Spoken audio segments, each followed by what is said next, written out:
আসসালামু আলাইকুম, আশা করি সবাই ভালো আছেন। আজকে আমরা আসলাম আমাদের সিরাজগঞ্জের উদ্যোক্তা মেলায়। দেখেন এইটা হচ্ছে মেলার মেন গেট। নুন এখন এলা আপনি করে মেলার ভিতরে নিয়ে যায়। আজকে হচ্ছে এই মেলা দ্বিতীয় দিন চলতেছে।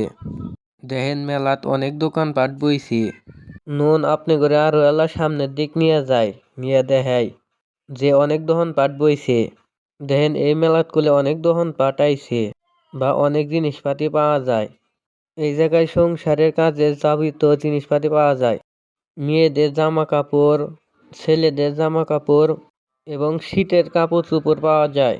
আজকের মেলার দ্বিতীয় দিন তো তাই দোকানপাট সাজাইতেছে। এই মেলায় শুধু মেয়েদের জিনিসপাতি বেশি। আবার দেখেন এই দোকানপাট সাজাইতেছে। এই মেলাটা থাকবো ডিসেম্বরের 28 তারিখ পর্যন্ত। ও আপনাদের তো বলাই হয় না এই মেলাটা কোনে বইছে। এই মেলাটা বইছে আমাদের সিরাজগঞ্জ বাজার স্টেশনে। সিরাজগঞ্জের আশেপাশে যারা আছেন তারা রাইতে হলেও মেলাটাতে একবার আসবেন। আজকের মতো ভিডিও এখানেই শেষ। আবার দেখা হবে নতুন কোনো ভিডিওতে। আল্লাহ হাফেজ।